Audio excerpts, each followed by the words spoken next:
Uyimga kat yo'l qo'ymoqchi bo'lsam, nimalarga e'tibor berishim kerak? Kat yo'lda siz tanlab olishingiz kerak. Oldin qaysi kat yo'ldan olmoqchisiz? Avtomat kat yo'lmi yoki polavtomat kat yo'lmi?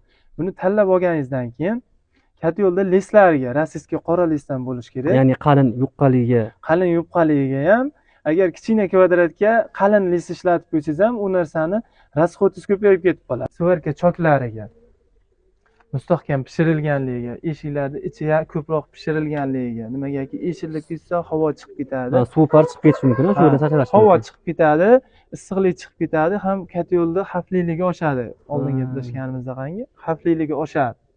Oddiy misol, shininglarimiz bitta uzilmasdan tayyorlangan bo'ladi. Agar uzilgan bo'lsa ham nimjonligi oshadi va pishirilishida va listlarning mana qalinligida. Shininglarga yo'q deganda 5 lik 6 lik listlar ishlatish kerak. Agar 4 lik ishlatiladigan bo'lsa, u qayrilgandan keyin sizga foyda bermay qoladi. Ya'ni yaxshi o'sha ko'mirni misol uchun yaxshi olib kirib bermaydi. Tosh nimadir tiralib qolsa, qayrilib ketgandan keyin buni boshqatdan restavratsiya qilib olib, yana qaytadan to'g'irlab qo'yish kerak-da. Necha kundir sizni uyingiz yo isimay qolishi mumkin. Ya'ni buni qayrilishiga o'sha yupqa listdan, yupqa listligi va uzuq-uzuq bo'lishligi, bitta komplekt emas, uzuq-uzuq bo'lishligi ta'sir qiladi. Keyin yana e'tibor beriladigan kat yo'lda o't yurish yo'liga.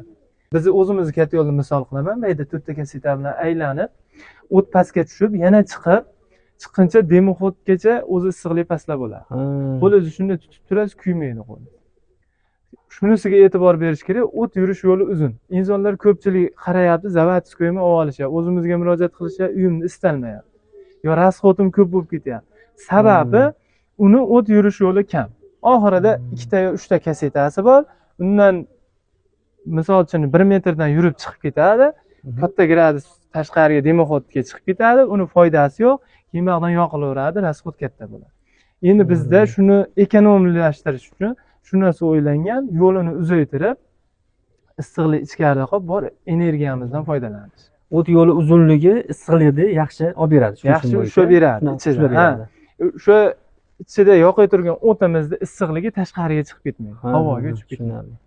Shuning uchun yo'liga e'tibor berishlar kerak. Bizdan kimni olgan taqdirda ham kat yo'lda o't yurish yo'liga e'tibor berish kerak.